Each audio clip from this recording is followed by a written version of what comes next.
this, you made some investments for Anambra State. But we are now hearing that the investments that is there or is not there. Is it really there? Your Excellency, last question. I thought I left this question and he went back to it. Let me be factual. I'm sure you're talking about comments from my very respectable dear elder brother Soludo. You know, that's I and Soludo have come a long way. My brother is my friend. And he's the governor of my state. And as governor of my state, I pray for him to do very well and everything. And all that. And we have to support him. It's very important and critical. He has his own opinions. His opinion might not be the opinion of people of Anambra State. It might not be the opinion of Southeast or Nigerians. But I respect his opinion because it's his opinion. And he's a respected person as far as I'm concerned.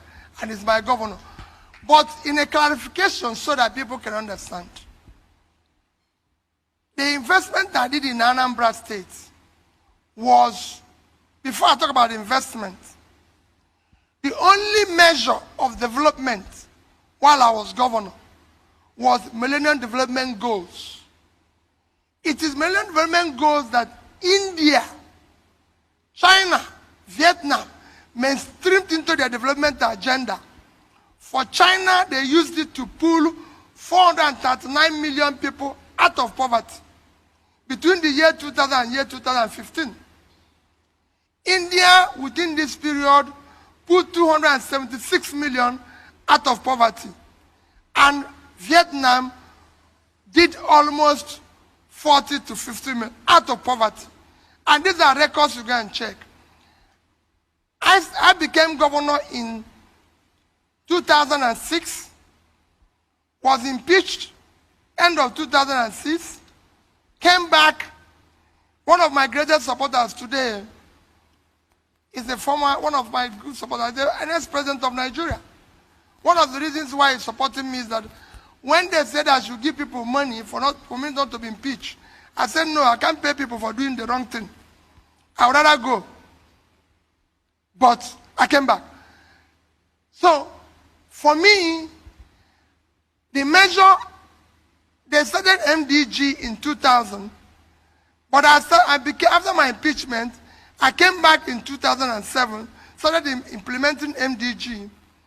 By the time Nigeria ended MDG in 2015, Anambra State was #1.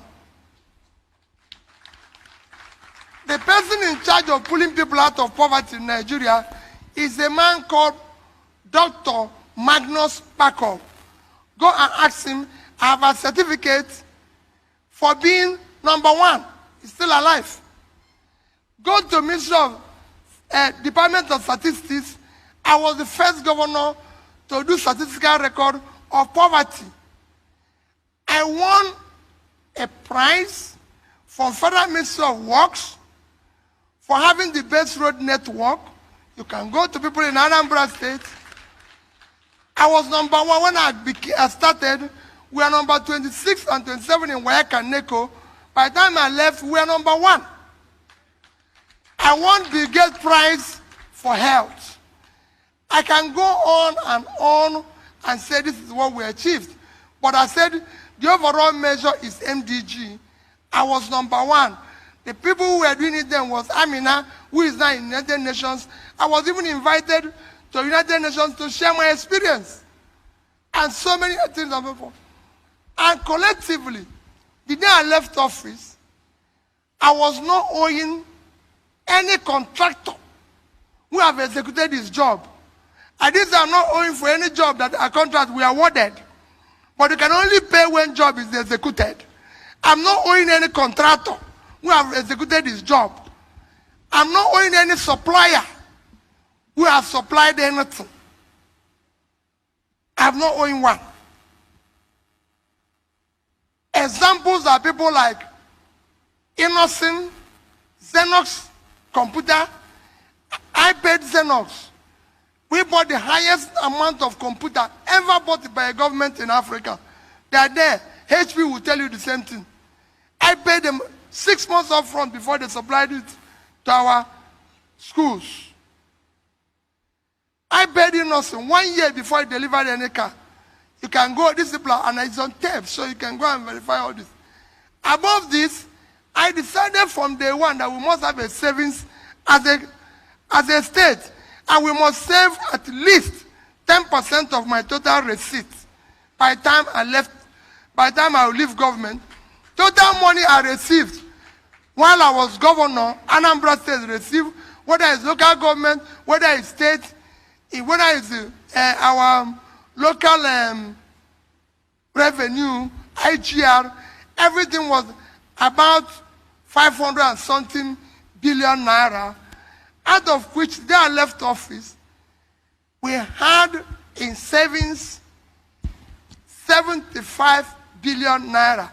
And this is how the money was shared, so that you know which one is mentioned. Only one that is bad. The money we saved is A. We saved in dollar. In 3 banks in Nigeria, some of you are working in those banks. Access Bank, Diamond Bank, and Fidelity Bank. In each of these banks, I had a saving of $50 million. Dollars, I didn't say naira. And they were invested at least interest of 6.5%.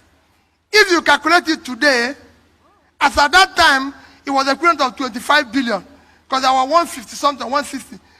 If you calculate today with interest, it's about 250, at least $250 million. These 3 banks are there. I have in each of these banks, again invested at least 10 billion naira in 3 of them, making it 30 billion. At an average interest, call it even 10%.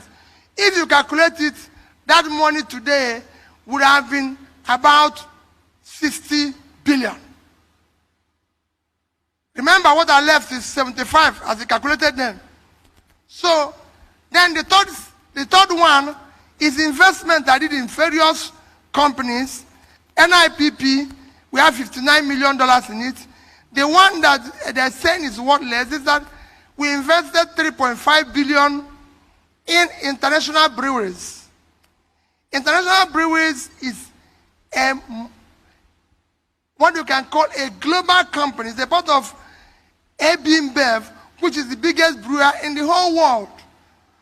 We had a policy while I was governor that any factory, anybody who wants to, foreign investor who wants to invest in Anambra State, we will buy 10% of the company, and under the condition that we will sign an agreement with him that he will give Anambra people work to the minimum of not less than 40% of the workers.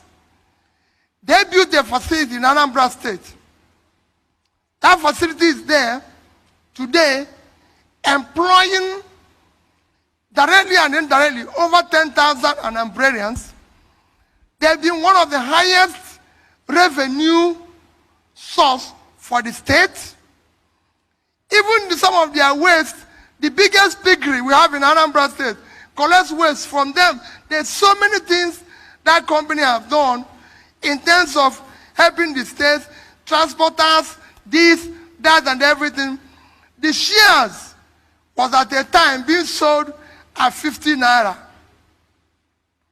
Today the shares is about 5 naira or so, and then maybe that was what was referred. But in overall of what I left is less than 5%. Okay. That particular investment is less than 5%.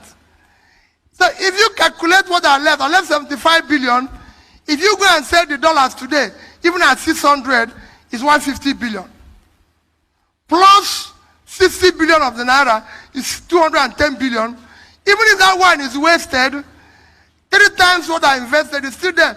When you spread your investment, some will go up, some will come down.